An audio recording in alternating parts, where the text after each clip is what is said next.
Sir ಅದು ಇಷ್ಟು ದೊಡ್ಡ ಚರ್ಚೆ ಆಗುತ್ತೆ ಅಂತ ನಮಗೆ ಸ್ವಲ್ಪನೂ ಐಡಿಯಾ ಇರಲಿಲ್ಲ. ಏನೋ ಒಂದು ರೀಲ್ಸ್ ಮಾಡೋಣ ಅನ್ನೋದೊಂದು ಮೈಂಡಲ್ಲಿತ್ತು ಹೊರತು ರೀಲ್ಸ್ ಮಾಡಿದ್ವಿ. ಅದು ಆ್ಯಪ್ಟಾಗಿ ಹೆಂಗೆ ಮಾಡೋಣ ಅನ್ನೋದೊಂದು ಕಾನ್ಸೆಪ್ಟ್ ಇತ್ತು, ಆ್ಯಪ್ಟಾಗಿ ಮಾಡಿದ್ವಿ. ಬಟ್ ಅದು ಇಷ್ಟು ಆ್ಯಪ್ಟ್ ಆಗುತ್ತೆ ಅಂತ ಗೊತ್ತಿರಲಿಲ್ಲ. ಅದು ತಪ್ಪು ಅಂತ ನಮಗೂ ಅದಾದಮೇಲೆ ಗೊತ್ತಾಗಿದೆ. ಯಾಕಂದರೆ ಅದು ಆರ್ಮ್ಸ್ ಆ್ಯಕ್ಟ್ ಅಂತ ಇತ್ತಂತೆ, ಅದನ್ನು ಪಬ್ಲಿಕಲ್ಲಿ ಮಾಡಬಾರ್ದು ಅನ್ನೋದು ರೂಲ್ಸ್ ಇದೆಯಂತೆ, ಮಾಡಿದ್ರೆ ತಪ್ಪು ಅನ್ನೋದೆಲ್ಲ ಇದೆಯಂತೆ. ಸೊ ಅದು ನಮ್ಗೆ ಲೇಟಾಗೆ ಗೊತ್ತಾಗಿದ್ದು. ಸೊ ಇನ್ನು ಮುಂದೆ ಈ ಥರ ಒಂದು ತಪ್ಪು ಮಾಡಬಾರ್ದು ಅನ್ನೋದೊಂದು ಕಲ್ತ್ಕೊಂಡ್ವಿ.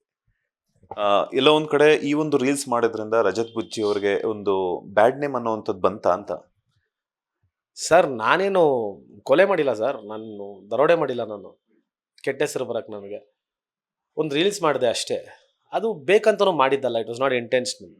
ಇದನ್ನ ಪಾಪ ತುಂಬ ಹಲವಾರು ಜನ ಇಂಟೆನ್ಷನಲ್ ಆಗೇ ಮಾಡ್ದ ಇವನು ಅಂತ ಪೋರ್ಟ್ರೇ ಮಾಡಕ್ಕೆ ಟ್ರೈ ಮಾಡ್ತಾ ಇದ್ದಾರೆ. ಅವ್ರಿಗೆಲ್ಲ ಒಳ್ಳೇದಾಗಲಿ.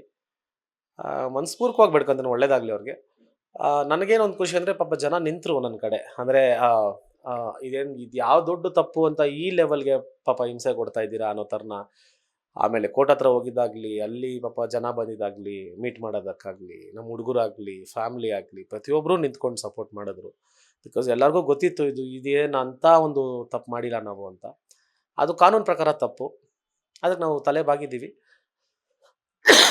ಆಮೇಲೆ ಅದೇನಾಗಬೇಕೋ ಕಾನ್ಸಿಕ್ವೆನ್ಸಸ್ ಫೇಸ್ ಮಾಡಿದ್ದೀವಿ. ತಪ್ಪಾಗಿದೆ, ಇನ್ನೊಂದು ಸತಿ ಮಾಡಲ್ಲ.